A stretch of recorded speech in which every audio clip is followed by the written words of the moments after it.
নববর্ষ। প্রিয় দর্শক, বাংলাদেশের বাইরে পৃথিবীর বিভিন্ন প্রান্তে যারা চ্যানেল আই দেখছেন এবং এই মুহূর্তে তৃতীয় মাত্রা দেখছেন, আপনাদের সকলকে 1422 সালের বাংলা নববর্ষের শুভেচ্ছা। আর সকল জরা জীর্ণতা মুছে দিয়ে নতুন একটি বছরকে আহ্বান জানাচ্ছে বিশ্বের 30 কোটিরও বেশি বাঙালি। নববর্ষের এই দিনে কথা বলবার জন্য আমার আজকের যারা অতিথি, চলুন তাদের সঙ্গে পরিচিত হই। আমার বায়ে বসা আছেন অভিনেতা, নাট্য নির্দেশক, এর বাইরে অনেক রকমের পরিচয় আছে, লেখক, কলামিস্ট আতাউর রহমান। আমার ডানে রয়েছেন চলচ্চিত্রের এবং টেলিভিশনের সুঅভিনেত্রী রোকেয়া প্রাচী। তারপরে রয়েছেন রবীন্দ্রসঙ্গীত শিল্পী ডক্টর চঞ্চল খান। স্বাগত এবং নববর্ষের শুভেচ্ছা আপনাদের তিনজনকেই। আপনাদের দিয়ে শুরু করি, আতাউর রহমান আপনাকে দিয়ে শুরু করি। দর্শকদের আপনি কিভাবে নববর্ষের শুভেচ্ছা জানাবেন? আরেকটি প্রশ্ন শুরুতেই রাখতে চাই, সেটি হচ্ছে যে এই যে পহেলা বৈশাখ আমরা উদযাপন করছি, বহু বছর ধরে আপনি তো জানেন, কিন্তু বাঙালিয়ানার সঙ্গে এই পহেলা বৈশাখের মানে উদযাপনের কতটা সম্পর্ক আছে সেটি একটু আপনারা কিভাবে দেখছেন? রয়েছি আজকে যেটা আপনি বললেন যে 30 কোটি বাঙালি, এটাও মনে রাখতে হবে বাংলা কিন্তু পৃথিবীর 5ম বৃহত্তম ভাষা। আজকে পৃথিবীর সব প্রান্তের মানুষ কিন্তু শুনবে, বাঙালি কিন্তু নেই কোথায় এটা বলা খুব মুশকিল হবে। সবচেয়ে বড় কথা, এটা পয়লা বৈশাখ আজকে যেমন রূপ পরিগ্রহ করেছে, এটা আমাদের যখন ছোটবেলায় ছিলাম এটা ছিল না। এটা কিন্তু বাঙালির সবচেয়ে বড় উৎসব। কেন বলি, ছিল তো কিন্তু অন্যভাবে নিশ্চয়ই হালখাতা লেখা হতো। সম্রাট আকবর 16 শতকে 1556 খুব সম্ভবত এটা রাজস্ব আদায়ের জন্য এটা করলেন, এবং সেটা সৌর মাস এবং চন্দ্র মাসের মিলন একটা হলো আর কি পয়লা বৈশাখ। সেটা একটা বিশেষ উদ্দেশ্যে সরকার চালাবার জন্য করা হয়েছিল। তখন আমরা মুড়ি মুড়কি খেতাম, খেরো খাতাতে লেখা হতো হিসাবপত্র, কিন্তু এখন হয়ে গেছে এটা আমাদের উৎসব, কারণ এটা সবচেয়ে বড় অসাম্প্রদায়িক উৎসব।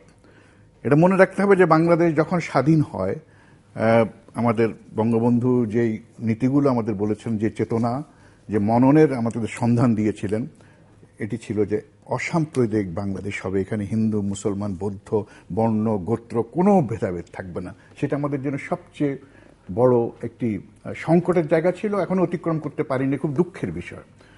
সমাজতন্ত্র ছিল, মানবাধিকার ছিল। আজ মানবাধিকার হয়তো প্রতিষ্ঠিত হয়নি, গণতন্ত্র হয়তো সম্পূর্ণভাবে প্রতিষ্ঠিত হয়নি, কিন্তু আমাদের প্রয়াস আছে। আমি মনে করি না যে 45 বছর একটি জাতির জীবনে খুব বেশি, আবার খুব কমও নয়।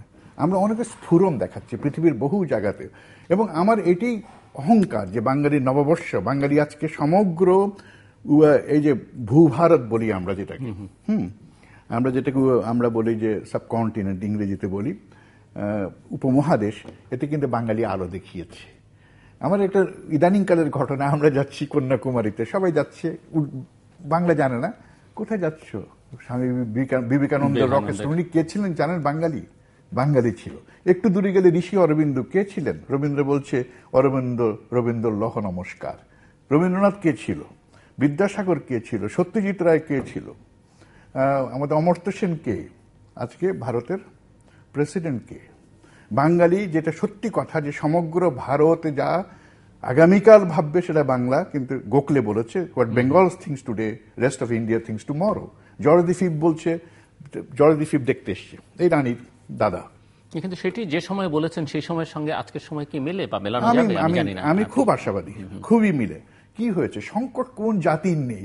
পৃথিবীর সবচেয়ে যে উন্নত জাত, আমেরিকানদের সংকট নেই, জাপানে তো খুব সংকট নেই, সংকট আছে, কিন্তু আমাদের এই দেশটা 1000 বছরের আমাদের সাংস্কৃতিক ঐতিহ্য, কোথায় পাবো এই গান, লালনের গান, তারপরে আমাদের যে কি জানি যে বরিশাল সিলেটের যে শাহ আব্দুল করিম তো আছেই, তারপরে হোসেন রাজা, তারপরে কোথায় পাবো গগন হরকরার গান, তারপর রবীন্দ্রনাথ তো সেই সারাৎসার গ্রহণ করে পাশ্চাত্যের, প্রাচ্যের এবং ধ্রুপদী সঙ্গীত গ্রহণ করে আজকে পৃথিবীর আমি বলবো যে শ্রেষ্ঠ, এবং তার মধ্যে কিন্তু বাঙালি এই কবির মধ্যে, আমি বাঙালি কবি বলবো, আর কিছু বেশি বলবো না, পৃথিবীর সমস্ত সৎকর্ম, সুকর্ম, সবকিছু সারাৎসার কিন্তু রবীন্দ্রনাথের ভেতর দেখতে পাই, তার উপন্যাসে, তার প্রবন্ধ সাহিত্যে, রিলিজিয়ন অফ ম্যানে।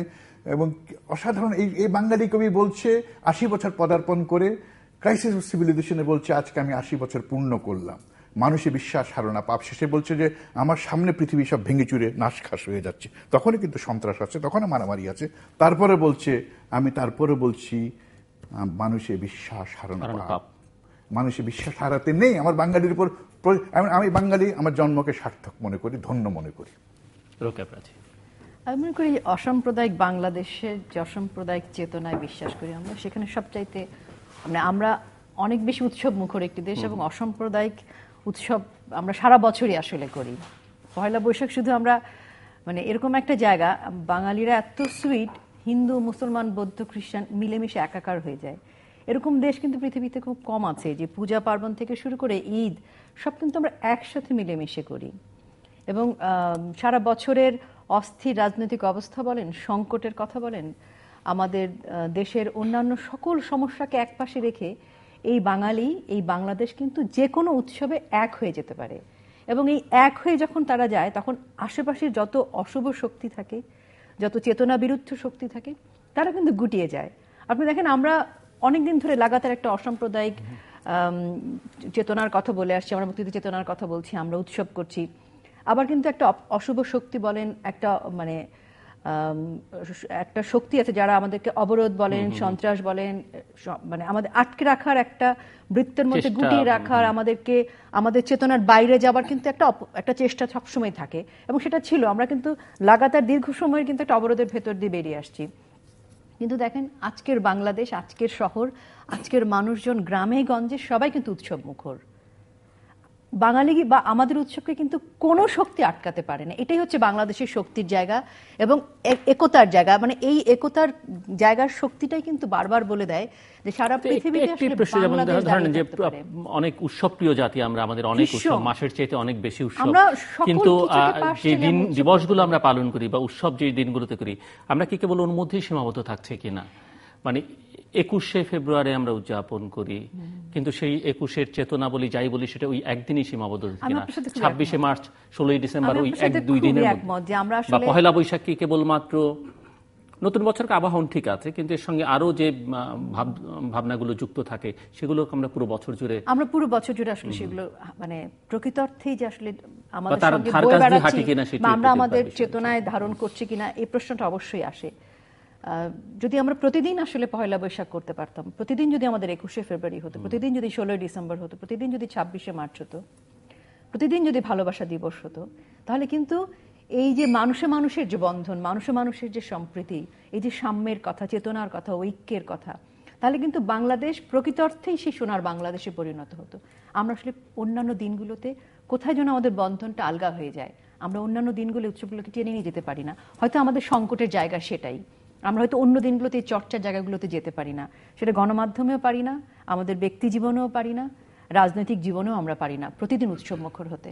ডক্টর চঞ্চল খান, আমি আসলে ওই আতর ভাই এবং রোকেয়া যেটা বললো সেটার সূত্র ধরে আমি বলছি, এবং আমার একই কথা। আমি প্রতি বছর যখন পয়লা বৈশাখে, যদি দেশে থাকি আমি, এবং দেশে যদি নাও থাকি, যেখানেই থাকি না কেন, আমার কাছে মনে হয় প্রতিদিন কেন পয়লা বৈশাখ হয় না? কেন বলি এই কথাটা? আমার কাছে মনে হয় যেটা, যে রবীন্দ্রনাথ, নজরুল, আমার ভাষা, আমার বৈশাখ, আমার বাংলা যে লোক সংস্কৃতি, এগুলো সব এক সূত্রে গাঁথা। এবং দেখবেন পয়লা বৈশাখের দিন যে অশুভ শক্তি, অপশক্তি, যাদেরকে তাদের অনেকের বেশভূষা দিয়েও চেনা যায়, তাদের কর্মকাণ্ড দিয়েও চেনা যায়, আমরা আইডেন্টিফাই করতে পারি, তারা কিন্তু গর্তে ঢুকে ওই দিন, ওই গর্ত থেকে বের হয় না। আমি চাই প্রতিদিন তারা যেন গর্তে থাকে, গর্ত থেকে যেন বের না হয়। প্রসঙ্গক্রমে রোকেয়া যেটা বললো, আমি সেই কথাই বলছি আবার, যে এই পয়লা বৈশাখটা বা এই নববর্ষের উৎসবটা আমাদের একটা জাতীয় একটা বন্ধনের মতো ব্যাপারটা। এখানে আমরা যে জাতীয় চেতনা, আমি বাঙালি, এটা হচ্ছে আমার প্রথম পরিচয়। রিলিজিয়ন এটা আমার পরিচয় না, এটা আমার একটা বিশ্বাসের জায়গা। সেটা আমি মিষ্টি খাই বলে আমি ঝাল খাবো না, আমি সিঙ্গারা খাই বলে আমি লাড্ডু খাবো না, এই বিষয়টার মতো জিনিসটা। দুইটা one is not conflicting with the other. এই যে জাতীয় বন্ধন বললাম, জাতীয় চেতনা বললাম, এটার সাথে আমাদের অতীত এবং যে বর্তমানের একটা যোগসূত্র, একটা চমৎকার একটা সুযোগ আমাদের সমস্ত জাতিটাকে ঐক্যবদ্ধ করা। আতর ভাই অনেক আশাবাদী, আমি জানি, আমিও আশাবাদী। মাঝে মাঝে কিছু কিছু জিনিস কষ্ট পাই, নাড়া দেয়। সেটা যেমন ধরুন, আমি আলপনা আঁকছি ধরুন, বা আমার ছোট ছোট ছেলেমেয়েরা, বাচ্চারা গান গাইছে, এটা করা যাবে না, এটা হারাম, পয়লা বৈশাখ উদযাপন করা যাবে না। একটা বিশাল একটা শক্তি কিন্তু আছে, ছোট না, এটা বিশাল একটা শক্তি। কয়েকদিন আগেও আমি কয়েকটা ঘটনার সাক্ষী না হলেও আমি জানি। এগুলো কি হয়, পরিবার থেকে এই শিক্ষাগুলি দেয়া হচ্ছে, বাচ্চারা বড় হচ্ছে, তারা জানছে যে এটা করা ঠিক না, এটা একটা আমাদের করা উচিত নয়, এটা হারাম, বা এগুলো যাই হোক না কেন, রিলিজিয়াস ইন্টারপ্রিটেশন, রং ইন্টারপ্রিটেশন এই করা ধারাটা হচ্ছে। কি খুব বেশি প্রবল ভাবে আছে বলে মনে হয়? ওই বললাম না একদিনের জন্য ওই সবাই গর্তে তখন ঢুকে যায়, তখন ওই ওই ওই ওই আছে। এটাকে যদি আপনি সারফেস করতে দেন, দেখবেন এটা বিশাল একটা ধারা কিন্তু। এবং আমাদের একটা আইডেন্টিটি, একটা ক্রাইসিস তো আছে, এটা তো আমরা জানি যে ওইটাও আমাদের মধ্যে মাঝে মাঝে ধরা পড়ে। এবং ওই দিন হয়তোবা যে কোনো কারণেই হোক, অশুভ শক্তি সেই জেগে উঠতে পারে না। আপনার, আমার জন্য, আতর ভাইয়ের জন্য, রোকেয়ার জন্য, হাজার হাজার লক্ষ লক্ষ কোটি কোটি একটু বলি যে আমি আশাবাদী এই কারণে, প্রতিদিন তার উৎসব হয় না। আমি ইস্টার হলিডে বা ইস্টার ফ্রাইডে আমি মানব নিশ্চয়ই।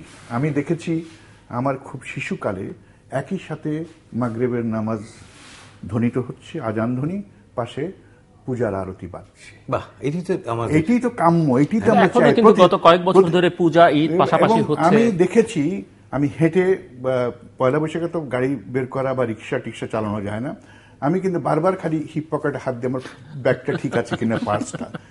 বিশ্বাস করবেন না আপনারা, আমি হাত ছেড়ে দিয়ে ভিড়ের মধ্যে হেঁটেছি, একবারে পকেট মার হয়নি। আর এত ডেন্সিটি অফ পপুলেশন, যেখানে এত বেশি মানুষ, হ্যাঁ, সেখানে কি কয়টা হয়? 2টা পকেট মার হয়, 3টা ছিনতাই হয়। আপনি লন্ডনে, ওই আমেরিকাতে সব জায়গায় হচ্ছে, জ্যাকসন হাইটে যান, সেখানে আমার চোখের সামনে 3টা হালকা জায়গাতে চুরি হয়ে গেল। কি কয়টা ক্রাইম! আমি তো বলবো যে বাঙালি অত্যন্ত শুদ্ধ মানুষ, এবং আমেরিকার মতো জায়গাতে বাঙালির ক্যাব ড্রাইভার যে 26টে হীরার আংটি ফেরত দেয়, এবং যেটা আমার না সেটা নেবো না, সেটা পুরনো দর্শন। সে বলছে তুমি এত সৎ, বলছে আপনি এত বিস্মিত হচ্ছেন কেন? এক সিনেটরকে বলছে সৎ হওয়া তো স্বাভাবিক, সতই তো আমি সতই তো হওয়ার কথা। কাজেই আমি মনে করি বাঙালি সব ধর্মকে যা আছে এগুলো আছে আমাদের, ইভিল তো থাকবেই। ইভিল বলে একটি কথা ঈশ্বর বলেন, সৃষ্টিকর্তা বলেন, সৃষ্টি করেছে শুভ অশুভ। তো শুভর দিকের পাল্লা আমি মনে করি এখনো অনেক ওজন বেশি। আমি আমার দৃঢ় বিশ্বাস, আমি হতাশ নই। আজকে এই দেশের, এখন বিমলার কথা বলবো, ঘরে বাইরের বিমলা যখন বলছে, নায়িকা বলছে দেশের সাথে আমি ঝগড়া করব, দেশকে বকাবকি করব, দেশের সাথে আড়ি পাকবো, কিন্তু দেশকে মা বলে ডাকবো, যাকে আমার নিজের মার চেয়ে বড় মনে করি। সেই মা তো আমাদের এই দেশই। আমি কোথায় গেলে মাকে পাবো? বুক ভরে যায় না? বাংলাদেশের প্রতিটি মাটিতে হাঁটতে বুক ভরে যায়। আছে, সংকট থাকবে না কোন দেশ? সব জায়গায় আছে, যেটি আপনি বলছিলেন। আরেকটা প্রশ্ন হচ্ছে যে এই যে ছোটবেলা থেকে যেটা আতাউর রহমান শুরু করছিলেন, যে বৈশাখ এখন কিভাবে উদযাপন হচ্ছে, ডিফারেন্সটা কি দেখছেন? পার্থক্যটা আসলে এই যে বদলে যাওয়া পৃথিবীর সঙ্গে তাল মিলিয়ে করতে গিয়ে এর মধ্যে কতখানি বাণিজ্যিকীকরণ হচ্ছে বৈশাখ উদযাপনের, এই প্রসঙ্গগুলো। জিলুর, আপনি জানলেন কি করে আমি এই প্রসঙ্গটা আনবো একটা পর্যায়ে গিয়ে? যাই হোক, কথা হচ্ছে যে কমার্শিয়ালাইজেশনটা, এটা একটা হবি, এটা একটা হবি, কিন্তু হওয়াটা কতখানি ইতিবাচক, কতখানি নেতিবাচক, প্রভাবটা কি পড়ছে? আমার কাছে মনে হয় যে আমরা যে এখন 21st সেঞ্চুরিতে আছি, কমার্শিয়ালাইজেশনটা কিছুটা তো হবে, এটা মানতেই হবে আমাদেরকে। অনেক কিছু প্র্যাকটিক্যাল জিনিস আছে, কিন্তু পাশাপাশি আমার কাছে ভয় লাগে কয়েকটা জিনিসে, যে প্রত্যেকটা জিনিস আমাদের, যেটা আমাদের নিজস্ব একেবারে আপন জিনিস, এবং এই যে বললাম যেটা, এটা আমাদের কি ছিল, একসময় ছিল এই বৈশাখীর আয়োজনটা ছিল এটা গ্রামের, এটা বৈশাখী মেলা হতো, নৌকাবাইজ হতো, তারপরে বিভিন্ন রকম খেলা, বাঁশি বাজতো। হ্যাঁ, এগুলো আমরা শহরে এখন এসছে, উইচ ইজ ভেরি গুড। এটাকে আমরা সমর্থন করি, বা আমরা মনে করি যে শহরের মানুষ ওই দেখেন একটা আমাদের সমাজটা কি যে একটা আইডেন্টিটি দাঁড়িয়ে যায়, কিন্তু ওই দিন একটা প্লুরালিস্টিক। শহরে এসছে, কিন্তু গ্রামে থাকছে কি, বা কতটা থাকছে না? এখন এখানে কথা হচ্ছে আমরা দাঁড়িয়ে যাই, প্রথম কথা হচ্ছে দাঁড়িয়ে যায়। শহরে আসছে এটাকে, গ্রাম থেকে আমরা শহরে নিয়ে এসেছি, আমরা এটাকে দাঁড়িয়ে গেছে, একটা আমাদের সবাই একটা ইউনাইটেড আইডেন্টিটি জায়গা তৈরি হয়। কিন্তু বাণিজ্যকরণ জায়গাটা আমি একটা এক্সাম্পল দিয়ে বলতে চাই, যে জিনিসটা হচ্ছে যে মুড়ি মুরগির কথা বললেন, আমাদের বাংলা তাঁতের শাড়ির কথা বলছি, এটা বাদ দিয়ে এখন যেটা হচ্ছে, ইলিশ মাছ খেতেই হবে। এখন যে বাণিজ্যকরণের ব্যাপারটা যেটা হয়ে যাচ্ছে যে জানো আমার হাজবেন্ড না আমাকে 40,000 টাকা দিয়ে বৈশাখী শাড়িটা কিনে দিয়েছে, তখন আপনি সমাজের একটা শ্রেণীকে আপনি এক্সক্লুড করে দিলেন। এই ডায়মন্ডের গয়নাটা কিনে দিয়েছে, এই হচ্ছে এটা হওয়ার পথে। তবে চঞ্চল ভাই, মানে ঈদেও যেমন আমরা কিন্তু দেখি যে বড় গরুটাকে কিনলো, এরকম একটা শ্রেণী কিন্তু থাকবে, কিছু মানুষ থাকবে যারা আসলে সবকিছুতেই এই বাণিজ্যিক চিন্তা ভাবনা বা এই ভাবনাগুলোর মধ্যেই থাকবে, সীমাবদ্ধ থাকবে। কিন্তু দেখেন আমি বলি, তারপর আপনি দেখেন এই যে একটা তার প্রিয় মানুষকে যদি আমি দেখি 40,000-এর প্রসঙ্গ বাদ দিলাম, ডায়মন্ড বাদ দিলাম, কিন্তু গ্রামের একজন কৃষক আমি ওই জায়গাটা 40 টাকা দিয়েও যদি দেয়, একটা ছোট্ট উপহার দিচ্ছে, এই উপহারটা সে দিচ্ছে, এই যে উপহারের কালচার বোধহয় এটি বোধহয় আগে ছিল না, আপনারা আমরা ছোটবেলায় দেখি না। উপহারের কালচারটা, উপহারের ব্যাপারটা যেন ওই আমাদের যে ট্র্যাডিশনটা যেটা ছিল ওই জায়গায় যেন থাকে। কারণ তাতে কি আমি কি বলতে চাইছি এখানে, এতে করে আমাদের কোরবানি ঈদে যেটা হচ্ছে, বিভিন্ন জায়গায় যেটা হচ্ছে, আপনি একটা মানে মধ্যবিত্ত সমাজের মানুষজনকে যারা যারা যারা যারা তাদের সৎ উপায়ের উপার্জনটা করে, যারা তাদেরকে আপনি দূরে সরিয়ে দিচ্ছেন, তাদেরকে মেইন স্ট্রিম আপনি আসতে দিচ্ছেন না। এটা যেন না হয়, আমি বলছি না এটা হচ্ছে, আমি বলছি না যেটা হচ্ছে এটা যেন না হয়, এটাকে আমাদেরকে একটা সতর্ক থাকতে হবে যেন এগুলো হাইজেক না হয়ে যায়। খুব ভালো কথা বলেছে, হাইজেক না হয়ে যায়। কিন্তু আমাদের সমাজে তো ইকোনমিক ডিফারেন্স, যেটা অর্থনৈতিক ডিফারেন্স বিপুল না। আমরা যেটা চাচ্ছি, আমাদের সরকার, প্রত্যেক সরকারই চেষ্টা করছে, বর্তমান সরকারও যে আমাদের হেলথ কেয়ারটা মিনিমাম পেতে হবে, নিশ্চয়ই, হ্যাঁ, আমাদের এডুকেশনটা পেতে হবে, আমাদের বাসস্থানটা পেতে হবে। তারপরে কিছু বিত্তবান থাকবে, ওরা কিন্তু মাইনরিটি, সবসময় এটা মানতে হবে। যারা 40,000 টাকা শাড়ি পরে ওরা মাইনরিটি, তাই না? কিন্তু ঠিক আছে, পুরো গুলশান এলাকাতে পুরো বিষয়টার মধ্যে কিন্তু একটা আশা এবং পজিটিভ জায়গা আছে চঞ্চল ভাই। আমার কাছে মনে কি, যে ধরেন আমি 40,000 টাকা শাড়ি বিষয়ে কোনো আপত্তি নাই আমার আপত্তিটা হচ্ছে, আমি বুঝতে পারছি আপনি যেটা বলছেন, উৎসবটাকে যাতে হাইজ্যাক না হয়ে যায়। না, হবে না আসলে 40,000 টাকা দিয়ে কোন মানে প্রোডাক্টটা দিচ্ছেন, হ্যাঁ সেটা একটা বিষয় হয়, মানে সেটা কি বাঙালি মানে তাঁতের শাড়ি নাকি হতে পারে জামদানিও 40,000 টাকা হতে পারে, কোনো ব্যাপার না, কিন্তু কি দিচ্ছেন উপহার? যখন এই উৎসবকে কেন্দ্র করে আমাদের চেতনার চর্চাটা যখন হয়, পরিবেশটা যখন পাল্টে যায়, যখন চেতনা অনেক বেশি শক্তিশালী হয়ে ওঠে, আমরা অসাম্প্রদায়িক শক্তি অনেক বেশি শক্তিশালী হয়ে ওঠে, তখন কিন্তু আশেপাশের ছোট ছোট ক্ষুদ্র ক্ষুদ্র যে আবর্জনাগুলো আছে সেগুলো সরে যাবে, মূল জায়গাটা কিন্তু শক্ত হয়ে একটা সময় দাঁড়িয়ে যাবে। একদিনের জন্য যেন না, একদিন না। ওই যে শিশুটি আজকে দেখছে, সেই শিশুটি দেখছে যে তার মা 40,000 টাকা শাড়ি পরুক বা 4,000 পড়ুক বা 400 টাকা তাদের শাড়ি পড়ুক, কিন্তু একটা উৎসবকে কেন্দ্র করে এই আয়োজনগুলো, তো সেই শিশুটির চেতনা কিন্তু অনেক শক্তিশালী হলো। আমি খালি যোগ করব, সে কিন্তু এই উৎসব নিয়ে বেড়ে উঠছে, সে আর যাই হোক, সে কিন্তু কোনোদিনই বড় হয়ে একটি অশুভ শক্তির সাথে কোনোদিনও মার্চ করতে পারবে না। হ্যাঁ, অশুভ শক্তি, সমাজটা কিন্তু এভাবে তৈরি হতে থাকবে। এই শিক্ষাটারও প্রয়োজন আছে মনে হয়। আমি যেটা বলতে চাই যে প্রেম, প্রীতি, ভালোবাসা এটা কেড়ে নেওয়া যায় না। এবং শাহে লুধিয়ানবি সেজন্যই বলছে যে তুমি শাহজাহান, তোমার টাকা ছিল, তুমি তাজমহল বানিয়েছো, আর আমরা কি গরিবের বুকে কি গরিব ভালোবাসে না? নিশ্চয়ই বাসে। সো এক শাহনशाह ने अपने दौलत के सहारा लेकर ताजमहल बनाया और हम गरीबों को मोहब्बत का उड़ाया मजाक। তা আমাদের বস্তিবাসী এদের প্রেম কি শাহজাহানের চেয়ে কম তো না। তো কাজেই আমার মনে হয় এগুলো যারা থাকবে, এ ধরনের সারা সমাজই কিন্তু এ ধরনের দুষ্ট মন্দ ফোড়া রয়েছে, এগুলাকে আমরা মনে করি থাকবে, চিরকাল ছিল। আমাদের কিন্তু মেইন স্ট্রিমে এরা কিন্তু কোনো, আজকে গার্মেন্টসের শ্রমিকরা যেভাবে যায় স্বামী স্ত্রী বা প্রেমিক প্রেমিকা হাত ধরাধরি করে, এই মিলনটা আমি যে মিলন দেখি, এই আনন্দের কাছে সব ভেসে যায়। কর্পোরেট হাউসগুলো নানাভাবে যুক্ত হয়ে পড়ছে। দেখেন এখানে জিল্লুর, কালকে আমি শুনছিলাম যেটা, ওই যে আমাদের যে চারুকলা থেকে যে মঙ্গল শোভাযাত্রাটা হয়, এটা কিন্তু একটা পয়সা কিন্তু কর্পোরেট হাউস থেকে নেওয়া হয় না। মাঝখানে একবার নেওয়া হয়েছিল কোন একটা সময়, পরে দেখা গেল যে ওটা পুরো জিনিসটাকে ব্র্যান্ডিং হয়ে গেছে একটা পার্টিকুলার অর্গানাইজেশনের বা কোম্পানির। এরপর থেকে ওরাই চিন্তা করছে, না আমরা ছাত্রীরা আমাদের শিল্পকর্মগুলোকে বিক্রি করে আমাদের পয়সা দিয়ে এটা হবে, এবং কোনোদিন যাতে এটা হাইজেক না হয়ে যায়। হ্যাঁ, এখন কথা হচ্ছে, আমার কথাটা কিন্তু ওইখানেই, আমি এটা মানছি আপনাদের কথা যে অশুভ শক্তি থাকবে, কিন্তু খুবই মাইনরিটি তারা থাকবে, তাদেরকে আমরা বিদায় দিতে পারবো, তাদেরকে আমরা সরিয়ে দিতে পারবো, আমরা সেই কচুরি পানাগুলোকে সরিয়ে ওখানে পদ্ম ফুল ফুটতেই পারে। এই ব্যাপারটার সাথে আমি একমত, কিন্তু আমার কথা হচ্ছে কি সতর্ক থাকার, হ্যাঁ, কিন্তু সেই জিনিসটা আর কি। কারণ এটাকে যেন আমরা এটাকে আমরা নর্ম হিসাবে সমাজে যেন এটাকে আমরা জায়গা করে না দিই। এই সতর্কতার সাথে একটা বিষয় আমি আমার রবীন্দ্রনাথের জায়গায় আমি খালি ছোট্ট একটি কথা বলবো, কর্পোরেট কালচারকে আমরা হেয় করব না, এটাও কিন্তু শুভ দিক হতে পারে। আজকে যদি আমার থিয়েটারকে যদি 100 কোটি কর্পোরেট কালচার দেয় আমি খুব খুশি। যেমন Birla foundation, Ford foundation, Rockefeller foundation, আজকে টাটাদের ফাউন্ডেশন, এরা কি জনহিতকর কাজ করছে না? টাকা অনেক করছে, টাকা উপার্জন করছে, আমার জন্য রেখে বাকিটা আমি দিয়ে দিচ্ছি। কর্পোরেট সোশ্যাল রেসপন্সিবিলিটি যারা কাজ করছে, নিশ্চয়ই আমি তাতে কোনো আপত্তি নেই। আমার বলছি কি, আমার কথাটা সেটা ছিল যে আমাদের এই চোখটা বন্ধ যদি করি, আমার পয়লা বৈশাখটা যেন আমার পয়লা বৈশাখের মধ্যে থাকে, পয়লা বৈশাখটা যেন মানে হারিয়ে না যায়। আমি মানে এই বিষয়গুলোর সাথে আমি একটু বলতে চাই, সেটা হচ্ছে যে আমরা পয়লা বৈশাখের দিন যে অনুষ্ঠান আমাদের গণমাধ্যমে আমরা দেখি, রমনার বটমূলে দেখছি, সব জায়গায় আমরা অনেক অনুষ্ঠান করছি, উৎসবটাকে পালন করছি, কর্পোরেট আসছে।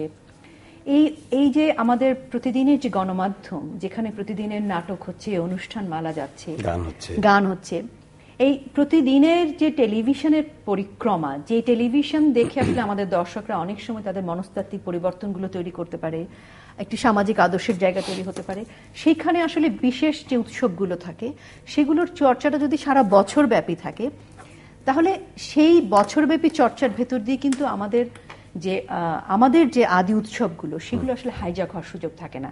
কারণ আমরা সারা বছর সেই উৎসবের ভেতর দিয়ে যদি যেতে পারি, আমাদের টেলিভিশন নাটক, আমরা যে নাটকগুলো করি বা সিরিয়ালগুলো করি বা অনুষ্ঠানগুলো, সেখানে সারা বছরের পরিক্রমার মধ্যে কিন্তু বিশেষ দিনগুলোকে আমরা বিশেষ দিন ছাড়া চর্চা করছি না, শুধু ওই পার্টিকুলার একটি দিনই আমরা পয়লা বৈশাখ করছি, 21শে ফেব্রুয়ারি করছি। বা সেখানে একটা প্রশ্ন আছে, প্রশ্নটা আপনাদের তিনজনের কাছে, সেই বিশেষ দিনে আমরা আসলে ওই প্রসঙ্গটাকে কতটা আনছি বা কিভাবে আনছি, উপস্থাপন করছি। আমি পহেলা বৈশাখে সারাদিন 24 ঘন্টা আমার অনুষ্ঠান সাজালাম, তার মধ্যে গানের অনুষ্ঠান থাকলো, নাটক থাকলো, কবিতা থাকলো, সবই থাকলো, কিন্তু বৈশাখ আসলে কতটা থাকলো, বৈশাখ কতটা। আমি এই যে আতর ভাই একটু আগে যে বলছিলেন, উনি একটা এডুকেশনাল কতগুলো তথ্য দিলেন, এবং এই জিনিসগুলো যেমন আমাদের বাংলা ক্যালেন্ডার সম্রাট আকবর তৈরি করেন হিজরি ক্যালেন্ডারটাকে সরিয়ে দিয়ে, তার মানে ধর্মকে সরিয়ে দেননি। কেন হিজরি ক্যালেন্ডারকে সরিয়ে দিয়ে করলেন?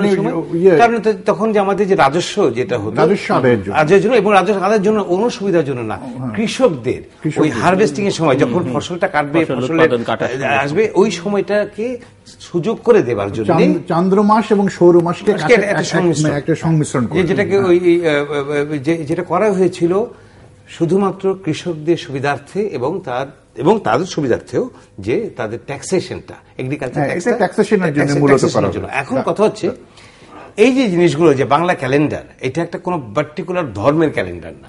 বাংলা ক্যালেন্ডারটা হচ্ছে আমাদের ক্যালেন্ডার, আমাদের বাঙালির ক্যালেন্ডার। আমার পরিচয় প্রথমে আমি বাঙালি, এবং আমার এখানের জন্য ওই ক্যালেন্ডারটা প্রযোজ্য বেশি। এখন এইভাবে প্রত্যেকটা জায়গায়, এই যে আমাদের যে পয়লা বৈশাখটা, এটার সাথে কোইনসাইড করে কিন্তু বেশ কয়েকটা নববর্ষ, ক্যাম্বোডিয়াতে, থাইল্যান্ডে, লাওসে, মিয়ানমারে, তামিলনাড়ুতে, হ্যাঁ, এখানে উড়িষ্যাতে করছে, আসামে হচ্ছে। এখন এই যে এতগুলো একই তারিখ, একই সময়, আর আমাদের যে চট্টগ্রাম হিল ট্র্যাক্সে যে বিভিন্ন যে জনগোষ্ঠীরা আছে, তারা তাদের মতো করে করছে। এখানে পানি খেলার যে ব্যাপারটা ছিল, বৈশাখ উৎসবটা, এবং আমি ক্যাম্বোডিয়াতে দেখেছি, আমি লাওসে দেখেছি, আমি থাইল্যান্ডে দেখেছি সংক্রান্ত যেটা করে ওরা, ওটা এটা হচ্ছে ওদের মূল উৎসব। চায়নাতে যে চাইনিজ নিউ ইয়ারটা, ওদের কোনো ধর্মীয় উৎসব নাই, ছুটি নাই, এই নিউ ইয়ার উপলক্ষে 7 দিন 10 দিন বন্ধ চাইনিজ নিউ ইয়ার। ইরানও একটা নওরোজ ছিল, সেটাও একই। এবং ইরান তো বলবো আমি অসাধারণ একটা সেকুলার একটা কান্ট্রি ছিল, এবং অসাধারণ ভাবে এটা একটা মডার্ন একটা কান্ট্রি ছিল, চিন্তা চেতনায় মননে। হ্যাঁ, তো আমার কথা হচ্ছে ওই জায়গাগুলোকে যেন মানে আমরা যেন বলতে পারি, এডুকেশনটা আমাদের দরকার। একটা পয়লা বৈশাখ অনুষ্ঠান, 4টি নাটক হবে, 5টি নাটক হবে, রোকেয়া প্রাচী 5টা নাটক অভিনয় করবে, আর চঞ্চল খান 12টা গান গাইবে, আতর ভাই 12টা নাটক পরিচালনা করবেন বা অভিনয় করবেন। এইটা আমি চাই না। তো এগুলো হবে, কিন্তু আমাদের কাছে এডুকেশনাল যে ইনফরমেশনগুলো, যে এটা বাঙালি উৎসব, এটা কোনো ধর্মের উৎসব না, এটা করলে হারাম হয় না, এটা করলে পাপ হয় না, এটা আমাদের আইডেন্টিটি, এটা আমার শহর এবং গ্রামের একটা মেলবন্ধনের জায়গা, এটা এই জিনিসগুলো আমাদের বলতে হবে। গণমাধ্যমে বৈশাখ, পহেলা বৈশাখ কতটা থাকছে, কিভাবে থাকছে আসলে? এই তো আমরা গণমাধ্যমে এসেছি বল করার জন্য। আসল কথা হচ্ছে যে সেকুলার আইডিয়াস থাকতে হবে। আমি খুব পূজা উৎসবটা খুব জোরে সোরে আমার করতে ইচ্ছে করে। আমি ওইটাকে কোনো ধর্মের জায়গায় দেখি না, একটা মিলন ক্ষেত্র দেখি এবং ক্রিসমাসকেও মিলন ক্ষেত্র দেখি এবং বৌদ্ধ পূর্ণিমাকে মিলন ক্ষেত্র হিসেবে দেখি। এটিতে মানবতার পরিচয়, মানুষের পরিচয়। এটাকে আমি আইসোলেটেড হয়ে বিচ্ছিন্ন হয়ে সমাজে বাস করব কেন? আমি সবকিছুকে আলিঙ্গন করব, আমি মন্দকেও করব, ভালোকেও করব। আমাদের বাঙালি জাতির সবচেয়ে দুর্ভাগ্য যে আমরা গৌরবান্বিত হতে পারছি না। পৃথিবীর ইতিহাসে কি আছে যে ভাষা আন্দোলন নিয়ে এরকম ঘটনা, যুদ্ধ করা, একটা ভাষাকে প্রতিষ্ঠিত করা? আছে কি এরকম ভাবে স্বাধীনতা অর্জন করা রক্তক্ষয়ী যুদ্ধের ভেতর দিয়ে? এত লোকের মানে মৃতদেহের উপরে এত মা বোনের সম্ভ্রম নষ্ট করে আমরা একটি দেশকে স্বাধীন করি, এতটুকু জায়গা। এইটাকে আমরা লক্ষ্য করেছি। আজকে ব্রিটানিয়া রুলস দি ওয়েব, এতটুকু একটা জায়গা সারা পৃথিবীতে কলোনি ছিল। আজকে সেই ইংল্যান্ড একটা ছোট্ট জায়গা, যেটা ভারত খণ্ড হয়ে বাংলাদেশেও তার কাছে হেরে গেছে ক্রিকেট খেলায়। এটা ইতিহাসের মার কেমন? আচ্ছা, এই প্রসঙ্গে আমি একটু বলতে চাই, সেটা হচ্ছে যে আসলে আমরা কেন গৌরবান্বিত হতে পারি না? 1971 সালের পরবর্তী সময়, 75 পরবর্তী সময় আসলে রাজনৈতিক যে প্রেক্ষাপটটা পাল্টে গেল, পৃথিবীর ইতিহাসে কিন্তু এরকম দেশও খুব কম আছে যেখানে যে শক্তি একটি দেশের স্বাধীনতার বিপক্ষে, সেই শক্তি এসে আবার রাজনৈতিকভাবে পুনর্বাসিত হয়ে আবার সেই দেশেই শক্তিশালী ভূমিকা পালন করছে, যার ফলে 75 সালের পরবর্তী সময় কিন্তু এই যে রাজনৈতিক যারা আমাদের আসলে বিপক্ষে, শক্তি চেতনার বিপক্ষে, যারা আমাদের আসলে মুক্তিযুদ্ধের চেতনার বিপক্ষে ছিল, আমাদের এই বাংলাদেশের সার্বভৌমত্বের পেছনে বিপক্ষে ছিল, তারাই কিন্তু এসে আবার প্রতিষ্ঠিত হয়েছে। এবং এই শক্তিগুলোর কারণে আমাদের ইতিহাস যেমন বিকৃত হয়েছে, আমরা কিন্তু আমাদের চেতনার চর্চা করতে পারিনি, আমরা আমাদের পহেলা বৈশাখের উৎসবের চর্চা করতে পারিনি, আমরা অসাম্প্রদায়িক জায়গায় থাকতে পারিনি। এমনকি এমনও তো ঘটেছে, আমরা যদি দুঃখের সাথে স্মরণ করি, মানে সেই রমনার বটমূলের বোমা হামলার কথা আমাদের সবার মনে আছে। তো তার মানে কি আমাদের এই অসাম্প্রদায়িক উৎসবগুলোকেই কিন্তু বারবার অপশক্তিগুলো আঘাত করতে চায়।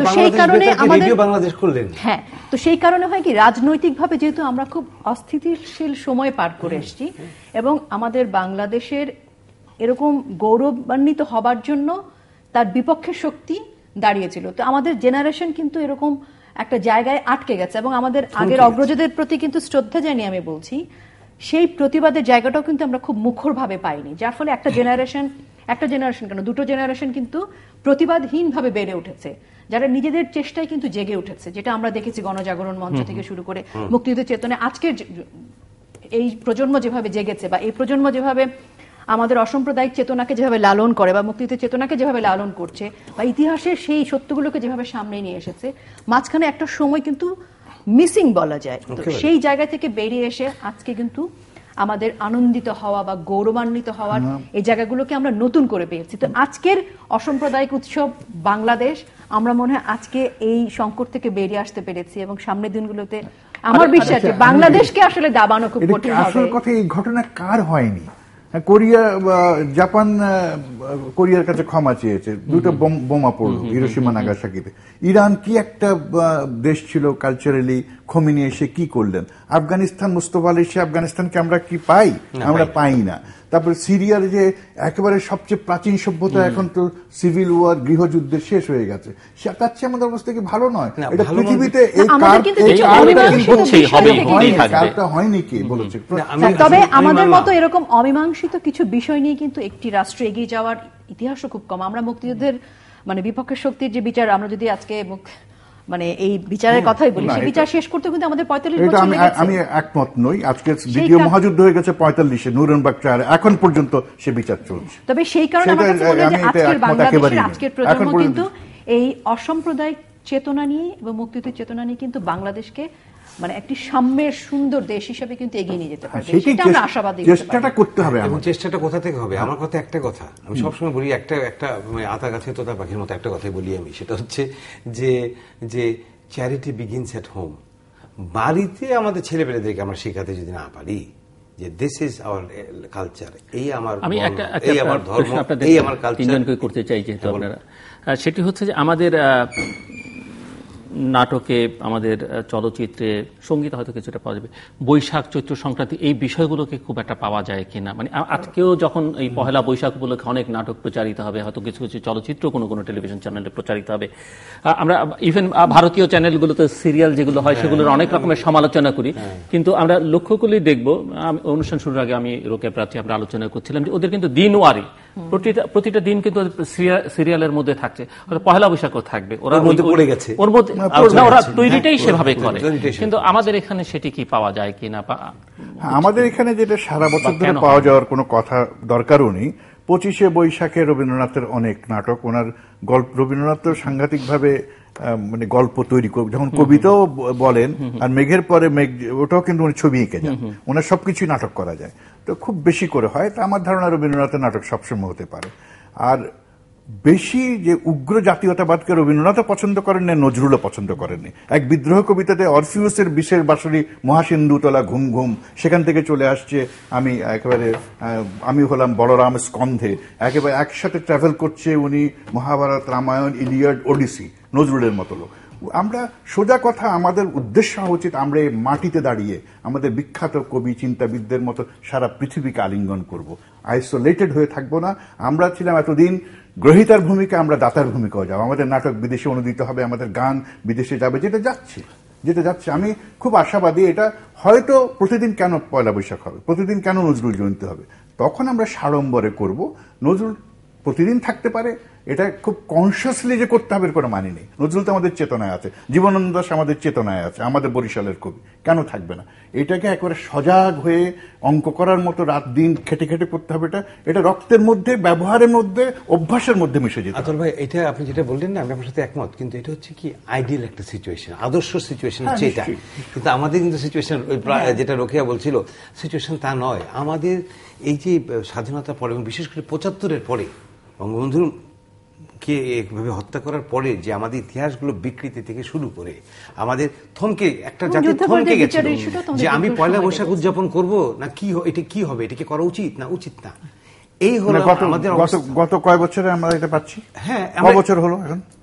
আমরা তো আবার ট্র্যাকে পড়ে যাচ্ছি, ঠিক ট্র্যাকে পড়ছি না। আমি বলছি যে এই যে এখন ট্র্যাকটা তো ঠিক আছে, তাই না? মানে উনি যেটা বলছিলেন যে আমাদের মানে যে প্রসঙ্গটা ধরে আমরা কথা বলছিলাম সেটা হচ্ছে যে আমাদের প্রত্যেকটা চ্যানেলে যে নাটকগুলো হচ্ছে, রেগুলার যে কাজগুলো যাচ্ছে, সেই রেগুলার কাজের মধ্যে আমরা যে একটা জাতি, বাঙালি জাতির আমাদের উৎসবগুলো, আমাদের ইতিহাসগুলো, সেটা আমাদের প্রত্যেকটা দিনের সাথে কতটা মিলে মিশে আছে। পয়লা বৈশাখ রবীন্দ্রনাথের নাটক যদি সারা বছর নাও হয়, পয়লা বৈশাখ তো ধরেন যে ছায়ানট, সুরের ধারা, বাইরে সবাই করছে, বা শিশু পার্কের সামনে, এর বাইরে এই উৎসবটা, যেমন আপনি গ্রামের কথা বলছেন বা গ্রামে মেলা হতো বললেন বা এখনো হয়, এই বিষয়গুলো নাটকে বা চলচ্চিত্রে বা বিশেষ করে আজকের দিনে যেগুলো প্রচারিত হবে সেগুলোর মধ্যে থাকছে কিনা আমার প্রশ্ন ছিল। না জঞ্জল ভাই, মানে আমার কাছে মনে হয় যে রবীন্দ্রনাথ নজরুল ছাড়াও পহেলা বৈশাখ বা যে উৎসবের কথাগুলো আমরা বলি, সেটা তো শুধু পহেলা বৈশাখ মানে পহেলা বৈশাখ না, পহেলা বৈশাখের ভেতরে একটা চেতনা আছে, একটা শক্তির কথা আছে। তো এই বিষয়গুলো আসলে ওই দিনগুলোতে আমাদের যে চলচ্চিত্র, আমরা কি 3টা চলচ্চিত্রের নাম বলতে পারবো যেখানে পহেলা বৈশাখ আছে বা আমাদের কোনো উৎসব আছে? আমরা কি মানে শুধু পয়লা বৈশাখের চেতনা নিয়ে বা পয়লা বৈশাখের আদর্শের জায়গাটা, আমাদের কিন্তু নাটক নেই। আমাদের আজকে কোনো একটা চ্যানেলের যে সিরিয়াল আছে, সেই সিরিয়ালটা হয়তো আজকে বিশেষ গানের জন্য সিরিয়ালটা বন্ধ, তার মানে সেই সিরিয়ালের পরিবারের সাথে জনগণ কোনোদিন একাত্ম হতে পারবে না, কারণ ওদের ওই পরিবারের মধ্যে কোনো পয়লা বৈশাখ নেই। আমি আমার টেলিভিশনের নাটকে কিন্তু পয়লা বৈশাখ দেখছি না, আমি আমার টেলিভিশনের নাটকের পরিবারকে দেখছি না যে সেই পরিবারের যে একটি সাজানো বাবা মা ভাই বোন প্রেমিক প্রেমিকা, ওরা কিন্তু 21শে ফেব্রুয়ারিতে ফুল দিতে যাচ্ছে না, ওরা 21শে ফেব্রুয়ারিতে ফুল দিতে যাচ্ছে না, ওরা 26শে মার্চে যাচ্ছে না, ওরা 16 ডিসেম্বর যাচ্ছে না, ওরা সাদা শাড়ি লাল পাড় পরে ওরা কিন্তু পয়লা বৈশাখের সেই উৎসবে যাচ্ছে না। ধারাবাহিক নাটকগুলো কিন্তু কখনো হচ্ছে না। তার মানে কি আমাদের দর্শককে কিন্তু আমরা মানে পরোক্ষভাবে এই ধরনের একটা শিক্ষাও দিচ্ছি যে পয়লা বৈশাখ হচ্ছে বা উৎসবগুলো হচ্ছে বিশেষ একটি দিনের, এবং যার ফলে বিশেষ একটি দিন যখনই হবে তখন কর্পোরেট আসবে, তখন এক্সট্রা বিজনেস হবে, এক্সট্রা অনেক বিষয় আসবে, এবং সেই কারণেই কিন্তু সেটা তো চ্যানেলগুলো ভাবতে পারে না। না, এটা আমাদের দায়িত্বের বিষয়। কথাটা যেটা যে মানে কথাটা দারুণ একটা বিষয়টা এখানে যে আমি আমার নাটকের মধ্যে এটাকে আমি কেন ঢুকাতে পারি না, আজকে পয়লা বৈশাখ বা আজকে এই কারণে কিন্তু পাখির পোশাক নিয়ে কিন্তু আমাদের দর্শকরা মশগুল হয়ে যায়, কারণ পাখি জনগণের একটা চরিত্র হয়ে যাচ্ছে। কিন্তু আমাদের সিরিয়ালে আমরা কিন্তু কখনো পাখির পোশাকের জন্য আত্মহত্যা করে আমরা কিন্তু সেই পরিবারের একজন হাউসওয়াইফ বা প্রেমিকা সে কোনোদিনই পরিবারের মধ্যে ঢুকতে পারছে না। এবং আমি যে একটা নাটকের মধ্যে যদি সিরিয়ালগুলোর মধ্যে যদি এই অংশগুলো থাকেও, আজকে ঈদ বা আজকে পয়লা বৈশাখ বা 25শে বৈশাখ বা 22শে শ্রাবণ বা 11 জ্যৈষ্ঠ, হয়তো আমি মানে খুব প্র্যাকটিক্যাল হতে চাই। প্র্যাকটিক্যাল হতে গিয়ে হয়তো এখানকার এই প্রিভিউ কমিটি বলবে না না না না না আপনি এটা পয়লা বৈশাখের সময় দেখেন, কিন্তু কথা প্রিভিউ কমিটি হতে বলবে এটা এখন দেখানোর বিষয় না। একটা কথা বলবো, এটাকে মেইন স্ট্রিম আনার কোনো কারণ নেই। শেক্সপিয়ার যখন বলছেন ম্যাকবেথে সর্বকালের সেরা নাট্যকার, আমরা তো মেনে নিচ্ছি 37টা নাটক, যখন ডাঙ্কান যাচ্ছে ম্যাকবেথের ওখানে, তো সেখানে তো বসন্ত চলে আসছে, পয়লা বৈশাখও চলে আসছে, ঢুকিয়ে বলছে পাখির কিচিরমিচির, বলছে যেখানে বাসা বাঁধে পাখি সেখানে বাতাস বড় মৃদু মন্দ হয়। এটা কি কোনো সিল মেরে দিতে হবে নাকি? পয়লা বৈশাখ ইনগ্রেইন হবে, আমার সব শুভ কাজ সুন্দর কাজ ইনগ্রেইন হবে, এটা আলাদা করে দেখাবার কিছু আছে বলে আমি মনে করি। আজকে ঠিক আছে কালকে দেখাক, এটা একেবারে আমার নাটকের সাথে আসবে, বাঙালিত্ব আসবে, পয়লা বৈশাখ আসবে, রবীন্দ্রনাথ আসবে, শেক্সপিয়ার আসবে, স্টিনবার্গ আসবে, নজরুল আসবে, সারা বিশ্বকে আমি আনন্দ। এটা কি আন্ডারলাইন করার কোনো দায় যায়? পয়লা বৈশাখে বোমা হামলায় মানুষজন মৃত্যুবরণ করে, যে দেশে বোমা হামলায় গ্রেনেড গ্রেনেড হামলা হয়, সেই দেশে যদি আমি একটু শেষ করি ভাই, যদি নাটকে আমরা দেখি পয়লা বৈশাখে একটা পরিবার রমনায় গেল, বোমা হামলায় অনেক মানুষ মারা গেল, তারপরও সেই পরিবারের মানুষ আরো শক্তিশালী হয়ে আরো চেতনা উদ্বুদ্ধ হয়ে পয়লা বৈশাখে যাচ্ছে, তাহলে কিন্তু সাধারণ মানুষ একটা বার্তা পায় যে যতই অশুভ শক্তি শক্তিশালী হোক না কেন, আমরা মানে অসাম্প্রদায়িক চেতনায় এগিয়ে যেতে পারি। যেহেতু বাংলাদেশে যেহেতু নাটক মঞ্চে দেখো না, সেই জন্য কথাগুলো বলছো। এই মুহূর্তে রুদ্র রবি চালিয়ে আমি বলছি রিনাউন্স করছে রবীন্দ্রনাথ নাইটহুড, ঠিক আছে, 1900 জালিয়ানওয়ালাবাগ হত্যা হয়েছে, নিরীহ মানুষের উপর গুলি চালিয়েছে 1919-এ। তারপরে কলম্বিয়াতে 1926-এ ইয়েচ্চ খারাপ হয়েছে আমাদের এই যে তখন রবীন্দ্রনাথ বলছে 1926-এ এই ঘটনা হলো, নিরীহ মানুষকে গুলি করে। এবং আমি যে দেশে জন্মগ্রহণ করেছি বা যে দেশ আমার, সেখানে একটি ঘটনা ঘটবে, রবীন্দ্রনাথ অতীত ভবিষ্যৎকে বলে যাচ্ছে পাঠ করে বৈশাখ গুলিটা। আমার নাটকে এটা মাসে 3 বার হয়, নাটক প্রতিদিনই লোক দেখছে। এটা আমরা কলম্বিয়াতে যাচ্ছে, সেটা আমার দোষ না, কিন্তু কলম্বিয়াতে এই ঘটনা ঘটেছে, জালিয়ানওয়ালাবাগে এই ঘটনা ঘটেছে। পৃথিবীর আরো আমরা হিসাব রাখি কি? আমরা কি ইতিহাসের ছাত্র? হাজারো দেশে এরকম ঘটনা। খালি বাঙালি যে খালি আমরা নিগৃহীত, বাঙালি যে খালি সরে যাচ্ছি, বাঙালি খালি ছায়ানটে গুলি হয়েছে, এটা তো না। আমি একটুখানি জাস্ট অল্প কয়েক সেকেন্ডের বলি, যে দেশে যুদ্ধাপরাধীর বিচার শেষ করতে 45 বছর লাগে, যে দেশে উদীচীর মঞ্চে বোমা হামলা হয়, যে দেশে রমনায় বোমা হামলা হয়, যে দেশে এখনো অবরোধ ডেকে জামাত বা অপশক্তি বা আমরা রাজনৈতিক অস্থির সেরকম আমাদের বিরুদ্ধ শক্তির কথা যাই বলি না কেন, যে দেশে এখনো বাস পুড়ে যায়, যে দেশে এখনো অনেক রকমের উদ্ভট ফতুয়া দিয়ে আমাদের সংস্কৃতিকে দাবানো হয়, সেরকম একটি দেশে আমাদের অসাম্প্রদায়িক উৎসবগুলোকে আমাদের জীবনের চর্চার ক্ষেত্রে প্রতিদিনের নিত্যদিনের সঙ্গী করতে হবে। এটা শুধুমাত্র পয়লা বৈশাখ না, এটা 21শে ফেব্রুয়ারি, আমাদের মুক্তিযুদ্ধের চেতনা 71, আমাদের সকল শক্তির এই জায়গাগুলোকে জীবনের চর্চার কথা বলছি। আমি আমার তো বড়দিনও ভাবে করতে হবে আমাদের সবকিছু। আমরা অসাম্প্রদায়িক উৎসব মানে অসাম্প্রদায়িক উৎসব মানেই হচ্ছে সকল ধর্মের চর্চা, কিন্তু সেই জন্য আমি তো মেজরিটি বড়দিনও তাহলে আমাকে ওভাবে করতে। বড়দিনের বাইরে যাচ্ছে না তো, বড়দিন কোনো কিছুর বাইরে যাচ্ছে না। আমরা বলছি মানুষের সম্পর্কে। আমার মনে হয় না এখন আমাদের বিচার শুরু হয়েছে, এবং বর্তমান যে আমাদের সংস্কৃতি বান্ধব সরকার, মানব বান্ধব সরকার, আমার মনে হয় এগুলো সেই জন্য আমি একদমই হতাশ নই। আমরা কিন্তু আপনাকে হতাশ শব্দটা ব্যবহার করি না, আমরা গৌরবান্বিত বোধ করছি, আমরা গৌরবান্বিত এবং আমরা আশাবাদী। আমরা এই কথাটা এই জন্য বলছি যে দেশে 45 বছর লাগে, তার মানে কি আমাদের একটা অপশক্তি এখনো এই দেশে খুবই সজাগ। এবং বাংলাদেশের মতো এরকম দেশ পৃথিবীতে আমরা হাতে গোনা কয়েকটা পাবো, যেখানে রাজনৈতিকভাবে আমাদের বিপক্ষ শক্তিতে থেকেও তারা কিন্তু এখন বটবৃক্ষের মতো বাংলাদেশে গেড়ে আছে। কাজে সেরকম শক্তি সেরকম অপশক্তির জায়গাগুলোতে যখন আমাদের দেশে রাজনৈতিক শক্তিগুলো যে কাজ করে, তখন বাংলাদেশের আমরা যারা মুক্ত মনে, আমরা যারা চেতনার পক্ষের মানুষ, আমাদের কাজ হচ্ছে অসাম্প্রদায়িক উৎসবকে, আমাদের চেতনাকে অনেক বেশি জীবন চর্চার ভেতর নিয়ে যাওয়া। সাম্প্রদায়িক শক্তি, আমি খালি একটা প্রশ্ন যিনি পরিচালনা করছেন জিল্লুরকে জিজ্ঞেস করব, যে এতগুলো ইলেকশন, একটা ডাটা তো আছে নিশ্চয়ই, একটা আছে না, হিসাব আছে, কত % ভোট পেয়েছিল 3 to 5%, 3 to এর বেশি 5%, কি হয়েছে? কোন ইলেকশনে হয়নি। কিন্তু 3 to হ্যাঁ, 3 to 5% 5% dangerous. One Hitler is dangerous.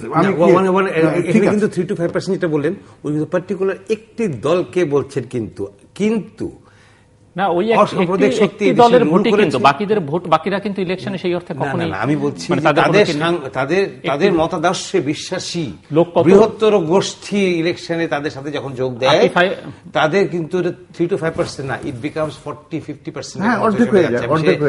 আমি নাম নিচ্ছি না কোন রাজনৈতিক দলে, আমি বলছি ওই 5 জন, এই যে 5% ভোট বা 3 to 5% ভোট বললেন, তার সাথে যখন আমি বৃহত্তর দল যারা তাদের মতাদর্শে বিশ্বাসী একযোগ হলে 40-50%। আমি বুঝতে পেরেছি, দর্শকরা হয়তো বুঝতে পারবে। আপনি এই 5% এর সঙ্গে আপনি বলছেন 32 বা 37% যুক্ত হচ্ছে না, 37 এর সঙ্গে 5% যুক্ত হচ্ছে, 37 এর সাথে 5% যুক্ত হচ্ছে। গ্লাসটা অর্ধেক ভরা খালি আপনি কিভাবে দেখছেন? আমি বুঝতে চাইছি যে আপনারা কি বোঝাতে চাইছেন। দিনের শেষে আমাদের অসাম্প্রদায়িক চেতনায় কি আঘাতটা আসে? 13 অ্যামেন্ডমেন্টস আমি জিলুকে জিজ্ঞেস করছি, আব্রাহাম লিঙ্কন যখন দাসপ্রথা উচ্ছেদ করেছিল, 13 অ্যামেন্ডমেন্ট সারা পৃথিবীর চেহারাই পাল্টে দিল। কয়টা ভোটে জিতেছিল? Tell me. 3 ভোটে জিতেছিল। 47 and 50 অনেক তফাৎ। সারা পৃথিবীর চেহারা পাল্টে দিয়েছিল। বারাক ওবামা আজকে প্রেসিডেন্ট হতে পারতো না সেই বিল যদি অ্যামেন্ডমেন্ট।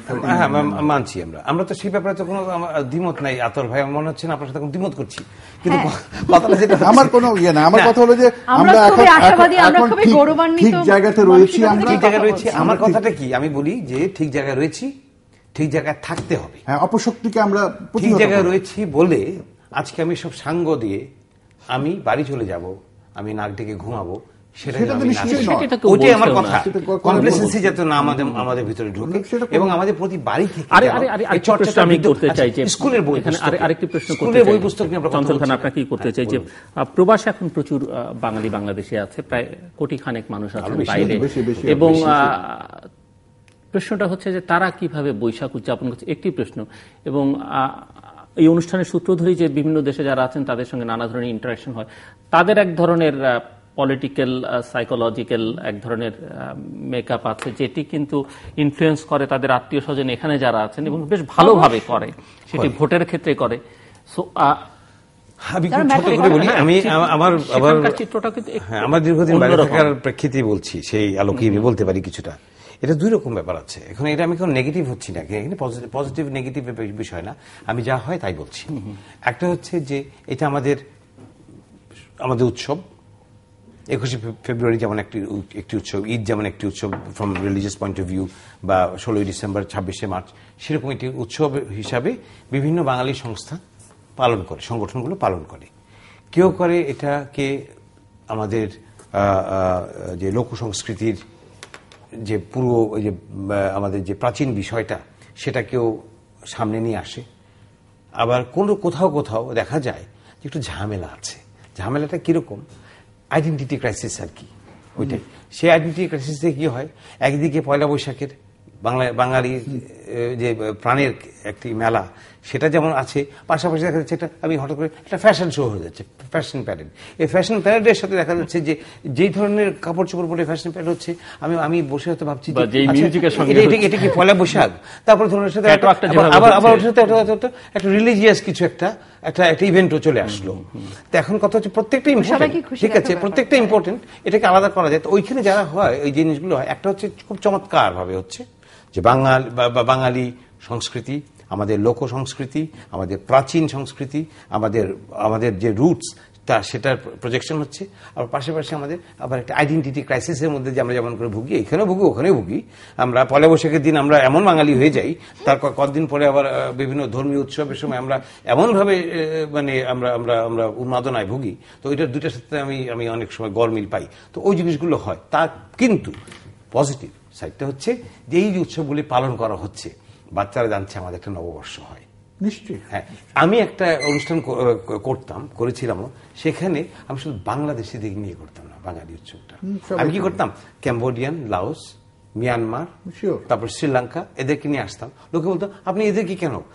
ব্যাপারটা হচ্ছে এই যে আমাদের সাথে যে এই যে পয়লা বৈশাখের সাথে যে তাদের উৎসবটা যে মিলটা, এবং আমাদের পার্বত্য চট্টগ্রাম বলি বা আমাদের এখানকার আদি জনগোষ্ঠীর যে অনুষ্ঠানগুলো সেগুলোকে একসাথে করা হতো, তাতে করে লোকজনের শিক্ষাটা হতো বা বুঝতে পারতো যে এটি হচ্ছে একটি সার্বজনীন উৎসব এবং এটা বিশ্বময় একটু প্রশ্ন আছে যে এটা তো অনেক ভারতীয় গিয়ে তাদের মানে যে আইডেন্টিটি সেটা হারিয়ে ফেলেছে, কেউ বিলেতি হয়ে গেছে, কেউ ক্যারিবিয়ান হয়ে গেছে, কেউ সাউথ আফ্রিকান হয়ে গেছে, বিরাট কমিউনিটি আছে তাই না? সাউথ আফ্রিকাতে ইন্ডিয়ান কমিউনিটি বিশাল, হ্যাঁ বিশাল কমিউনিটি। তো বাঙালিও এরকম আস্তে আস্তে চলে যাবে, কিন্তু আমি তো সেটাই চাই, আমার বাঙালি সারা পৃথিবীতে ছড়িয়ে পড়বে, আইডেন্টিটি হারাক, কিন্তু একসময় বলবে বাংলাদেশে বাংলাদেশে এখন পাওয়া যায় না পৃথিবীর এমন কোন জায়গা নেই, সর্বত্রই আছে।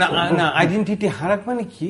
আইডেন্টিটি ওভাবে হারাবে না, কিন্তু সে বলবে যে আমার পিতৃপুরুষ, যেমন আজকে ভারত থেকে অনেকে বেড়াতে এসে বলে আমি এখানে বাড়িটা দেখতে যাই, বিখ্যাত লোকরা এসে দেখে আমার শ্বশুর বাড়ি এখানে ছিল, রবীন্দ্রনাথের শ্বশুর বাড়ি এখানে, তো এইভাবে এসে তো এটা হবেই। পৃথিবী অনেক বড়, নেশন স্টেটের কনসেপ্ট অনেক পরে এসছে, নেশন স্টেট এবং সিটিজেনশিপের কনসেপ্টটা তো নাই, the whole world is my concept, খুব অদ্ভুত একটা জায়গা সোশ্যোলজিতে। চঞ্চল খান, আমরা একদম শেষের দিকে আর 1 মিনিট কনক্লুড করবার জন্য আর কিছু যোগ করবেন? না, আমি শেষের দিকে যদি হয়তো যোগ করার কিছু নাই, আমি বলতাম আর কি যে এটা ঠিক আছে। এবং আমি ফিজিয়ান ইন্ডিয়ান একটা মেয়েকে আমি চিনতাম, আমার সাথে কাজ করতো, সে ভদ্রমহিলা 5 জেনারেশন আগে তারা ইন্ডিয়া থেকে গেছে। সে বলছে আমি শুনেছি আমার বাবার ইন্ডিয়ার নামে একটা দেশ থেকে এসেছিল, আমি যাইনি কোনোদিন, কিন্তু বাড়িতে কিন্তু ইন্ডিয়ান খাবার খাইছে। আমি ওইটাই চাই, বাঙালি আইডেন্টিটি লুজ করবে না, বাঙালি থাকবে, আইডেন্টিটি লুজ করার কথা আসছে না, বাঙালি থাকবে। আমি স্যুট পরবো না তাই বলে অবশ্যই পরবো, স্কার্ট পরবো না অবশ্যই পরবো। আমার কাজ করতে গেলে, আমার চলতে গেলে সেই দেশের অনেক কিছু আমাকে ধারণ বহন করতেই হবে। আমি মনে করি যে আমাদের বাংলাদেশ হচ্ছে মানে অসাম্প্রদায়িক শক্তির একটি দেশ এবং আমরা খুবই উৎসব মুখর জাতি। তো সেই বাংলাদেশের অসাম্প্রদায়িক উৎসবের যে শক্তি, সেই শক্তিটা নিয়ে আসলে সকল মানুষের চেতনার জায়গায় আসলে ঐক্যবদ্ধ হওয়ার জন্য আমি মনে করি উৎসবগুলো শক্তি হিসেবে কাজ করে। এখন উৎসবগুলোকে আরো অনেক বেশি সার্বজনীন এবং আরো অনেক বেশি আমাদের জীবনের চর্চার ক্ষেত্রে, গণমাধ্যমের ক্ষেত্রে, আমাদের শিক্ষার ক্ষেত্রে, সামাজিক জীবনাচারের ক্ষেত্রে যেন আরো অনেক বেশি চর্চিত হয়। আমি মনে করি যে বাঙালির পারফর্মিং আর্ট, যেটাকে আমরা থিয়েটার বলি বা নাটক, সবচেয়ে বেশি সমৃদ্ধ। 200-র বেশি সেলিম আল-দ্বীন লিখে গেছে বাংলাদেশের নাটক, কথা, কবি গান, পুঁথি পাঠ। আমরা তো এখনো এর ভিতরেই আছি। বড় জনগোষ্ঠী কিন্তু গ্রামে গঞ্জে রয়েছে, তারা আজকেও যাত্রা, পালাগান, জারি শাড়ি এগুলো নিয়ে আছে। কাজে এই যে শহরের কিছু আমরা মেকি মানুষ বাঙালি, আমরা আমাদের হাতে প্রয়াস থাকবে, কিন্তু আমাদের যে আবহমান জীবনযাত্রা, আবহমান সংস্কৃতি, 1000 বছরের পুরনো ঐতিহ্য, এটাকে কিছুতেই পৃথিবী থেকে মুছে ফেলতে পারবে না, এই ভূখণ্ড থেকে মুছতে পারবে না। দর্শক, আমরা অনুষ্ঠানের শেষ প্রান্তে দ্বিতীয়মাত্র সম্পর্কে আপনারা লিখতে পারেন ডাকি, ইমেল, SMS এর মাধ্যমে, ইন্টারনেট, আমাদের অফিসিয়াল ওয়েবসাইট অথবা সোশ্যাল নেটওয়ার্কের যেসব পেজ রয়েছে সেই সব পেজে আপনাদের মতামত রাখতে পারেন। আর আপনাদের মতামতে আমাদের অনুষ্ঠান তৃতীয় মাত্রা আপনি দেখতে পাবেন প্রতি বৃহস্পতিবার বাংলাদেশ মারা দুটোই, বুধবার দুপুর 11:30 এবং শুক্রবার দুপুর 1:05 দেখবার আমন্ত্রণ রইল। ডক্টর চঞ্চল খান, রোকেয়া প্রাচী এবং আতর রহমান, অসংখ্য ধন্যবাদ আপনার তিনজনকেই। দর্শক, আমার এক অতিথি একাধিকবার উচ্চারণ করেছেন যে মানুষের বিশ্বাস হারানো পাপ, তার সঙ্গে আমরা যোগ করতে পারি যে বাঙালির উপরে বিশ্বাস হারানো বাঙালির প্রতি এক ধরনের অবিচার। বাঙালি হিসেবে আমাদের প্রত্যেকের জন্ম সার্থক এবং শত প্রতিকূলতার মধ্যেও, অনেক অশুভ শক্তির অশুভ তৎপরতার মধ্যেও বাঙালি ঠিকই বারবার ঘুরে দাঁড়িয়েছে এবং ভবিষ্যতও দাঁড়াবে, এবং বাঙালির এই এগিয়ে যাওয়াকে কেউ রোধ করতে পারবে না। আজ সারাদিন চ্যানেল আইতে নানান আয়োজন রয়েছে পয়লা বৈশাখকে নিয়ে। আপনারা চ্যানেল আইয়ের সঙ্গে থাকবেন, দেখবেন, এবং সুরের ধারা চ্যানেলের যৌথ আয়োজনে বঙ্গবন্ধু আন্তর্জাতিক সম্মেলন কেন্দ্রে নতুন বছরকে আবাহন জানানো হচ্ছে, নানান অনুষ্ঠানমালা সেখানে রয়েছে। সেই অনুষ্ঠান দেখবার জন্য আপনাদের আমন্ত্রণ। দর্শক, আমাদের সঙ্গে থাকবার জন্য আপনাদের অসংখ্য ধন্যবাদ। আপনাদের সবার জন্য শুভকামনা, শুভ নববর্ষ।